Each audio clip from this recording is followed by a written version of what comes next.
नमस्कार. आज आपण बनवणार आहोत ऑफ शोल्डर ब्लाऊज आणि 14 इंचाची लेंथ आहे, 15 इंच टाकून घेणार आहे आणि शोल्डरचं 7 इंचाची पूर्ण शोल्डर टाकणार आहे.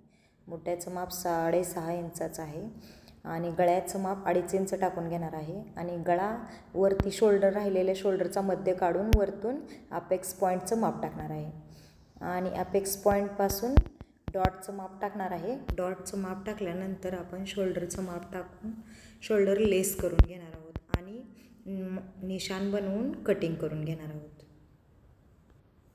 मुठा आणि गळ्याचं जुळून घेणार आहोत आणि कटिंग करणार आहोत.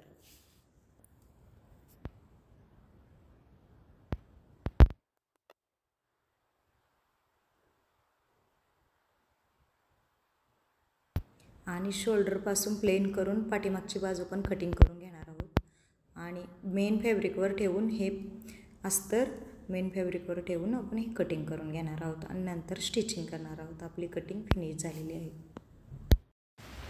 आता आपली कटिंग झाली आहे. आपण स्टिचिंग करून घेणार आहे.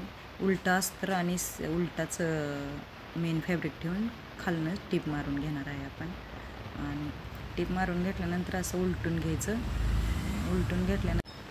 उलटून घेतल्यानंतर वरच्या साईडनं टिप मारून घ्यायची आणि टिप मारल्यानंतर साईडचा कपडा राहिलेला कट करून घ्यायचा.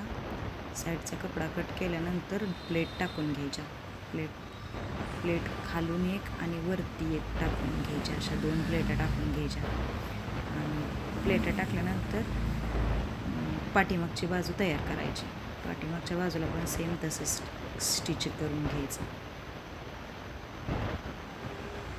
प्रेस करून घ्यायचं कपडा आणि उलटून टिप मारून उलटून झाल्यानंतर असं पूर्ण पिना लावून साईडनं शिलाई मारून घ्यायची. साईडनं शिलाई मारल्यानंतर ती पूर्ण कपड्याला प्रेस करून घ्यायची आणि बॅक साईडच्या प्लेटा टाकून घ्यायच्या.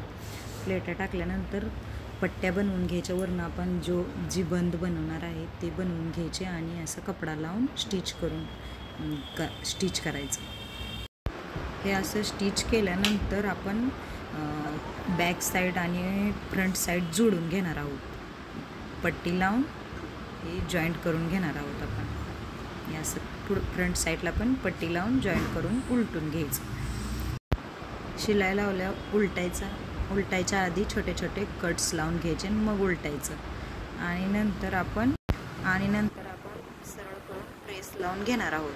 प्रेस लावल्यानंतर आपण चेन लावायची. एका साईडनं चेन लावायची आणि एका साईडनं स्टिच करून घ्यायचं आणि स्टिच केल्यानंतर हे असा तयार ब्लाऊज झाला आहे आपला आणि अशी चेन लावून मस्त फिटिंग करून घ्यायचं.